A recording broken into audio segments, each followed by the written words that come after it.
কায়দায় নাবালিকাকে গলায় অস্ত্র ঠেকিয়ে বাড়ি তুলে নিয়ে গেল একজন ভারসাম্যহীন ব্যক্তি। এই মুহূর্তে যে খবরের দিকে নজর রাখছে, ফিল্মি কায়দায় নাবালিকাকে গলায় অস্ত্র ঠেকিয়ে বাড়ি থেকে তুলে নিয়ে গেল একজন ভারসাম্যহীন ব্যক্তি। ভারসাম্যহীন ব্যক্তির নাম মহিদুল শেখ, বয়স আনুমানিক 33। এই ঘটনাটি ঘটেছে শক্তিপুর থানার বেলকি গ্রামে।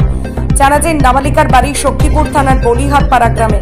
পরিবার সূত্রে জানা যায় ওই ভারসাম্যহীন ব্যক্তি নাবালিকার নিজেরই মেসমশাই। স্থানীয় সূত্রে জানা যায় 30শে অক্টোবর সকাল 5টা নাগাদ ওই নাবালিকাকে গলায় অস্ত্র ঠেকিয়ে বাড়ি থেকে নিয়ে গিয়ে দীর্ঘ 4 ঘন্টা ঘরবন্দি করে রাখে। স্থানীয়রা আরও জানান, ওই ভারসাম্যহীন ব্যক্তি 3 বছর আগেও নিজের পরিবারের এবং আশেপাশের কিছু লোককে মারাত্মকভাবে আঘাত করেছিল। ভারসাম্যহীন ওই ব্যক্তির হাতে ছিল একটি হাসুয়া এবং একটি ছুরি। পরিবারের লোক শত চেষ্টা করেও ওই নাবালিকাকে উদ্ধার করতে না পেরে তৎক্ষণাৎ শক্তিপুর থানা প্রশাসনকে জানায়। খবর পেয়ে শক্তিপুর থানার ভারপ্রাপ্ত অফিসার এএসআই শফিকুল ইসলাম এবং তার 2 জন সহকর্মী পুলিশ নিয়ে ঘটনাস্থলে পৌঁছায়। শেষমেশ শফিকুল ইসলাম এবং তার সহকর্মী পুলিশ ওই ভারসাম্যহীন মহিদুলের হাত থেকে ওই মেয়েটিকে উদ্ধার করার জন্য বিভিন্ন রকম কৌশল অবলম্বন করে দরজা ভেঙে উদ্ধার করতে সক্ষম হন। সঙ্গে সঙ্গে সিআই দুর্গাপ্রসাদ মজুমদার বিশাল পুলিশ বাহিনী নিয়ে ঘটনাস্থলে হাজির হন এবং ওই ভারসাম্যহীন ব্যক্তিকে অ্যারেস্ট করে বহরমপুর মেন্টাল হাসপাতালে পাঠানোর ব্যবস্থা করেন। এবং এই ঘটনায় নাবালিকার পরিবার এবং শক্তিপুর থানার সিআই দুর্গাপ্রসাদ মজুমদার কি জানালেন শোনাবো আপনাদেরকে। Bureau report RI Bangla news.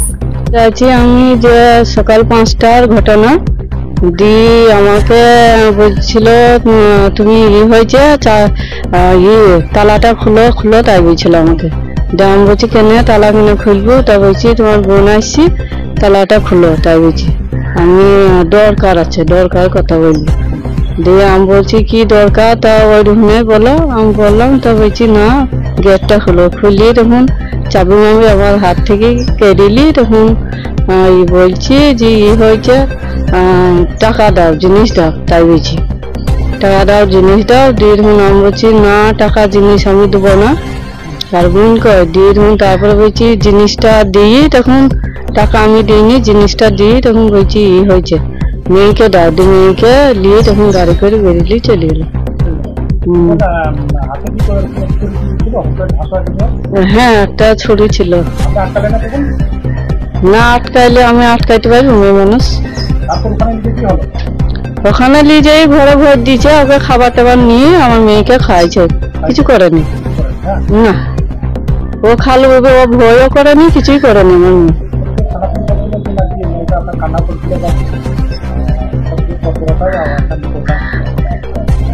কান্না বলছি এবার তো 2-3 ঘন্টা হয়ে গেছে, ঘরে থু দিয়েছে আটকে। এবার ছোট তো মেয়ে 11 বছরকার, ও বুঝতে পারেনি ঠেলে এবার আমাকে কেটে মেটে দিবে কি এরকম বলেছিল। হ্যাঁ আতঙ্কে কাঁদছিল।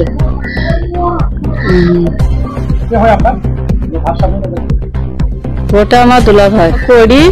তারপরে তখন খাওয়া দাওয়া করি, তখন ঘুমাইতে যাবে। ঘুমের পর তারপরে ঘটনাটা হয়েছিল। ঘটনাটা হওয়ার পর আমার দিদিকে মেরি ধরি একবারে পা হাত পা কেটে মেটি করে দিয়েছিল। গলায় 1.5 ভরি ওজনের হাত ছিল, সেটাও ছিঁড়ি করে করে দিয়েছিল। আমার বোন কিভাবে জানে দেখছি বাড়ি বেরিয়ে এসছে ঘর থেকে। তারপরে আশেপাশে সব মেয়েরা ছিল, তারা তখন আটকাইছে। তখন আমার বোন সুস্থ হয়। তখন ওকে তখন আরো মানুষ ছিল ওখানে, মানুষগুলো ওরা আমার দুলাভাইটাকেও সুস্থ করেছে। সুস্থ করার পর তখন তারপরে ডাক্তার কবিরাজ সব দেখিয়ে শুনিয়ে তারপরে তখন সুস্থ হয়ে গিয়েছিল, ভালো হয়ে গিয়েছিল। ভালো হয়ে যাওয়ার পর আবার 3 বছর পর এই ঘটনাটা আবার হয়।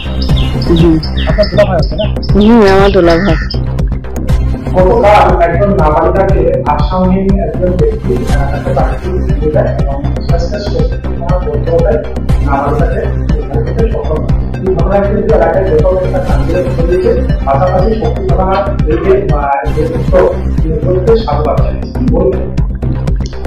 যেটা হলো গতকাল সকালবেলাতে আমাদের কাছে একটা খবর আসে যে একটা নাবালিকা মেয়েকে তার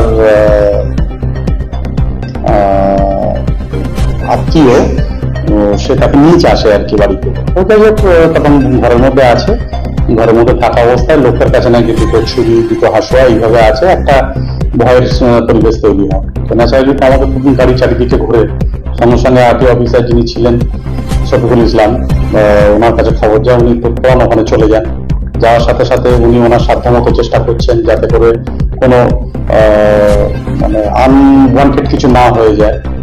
উনি যথেষ্ট দক্ষতার সঙ্গে ওখানে কাজ করেছেন এবং উনি ঘটনাস্থলে গিয়ে জানতে পারলেন সেই যে যিনি নিয়ে এসেছিলেন মহিদুল শেখ, উনি মেন্টালি একটু সাউন্ড নন, ডিসব্যালেন্স আছে। বেশ 2-2.5-3 বছর আগে একবার এই ধরনের সমস্যার মধ্যে দেখা যেত।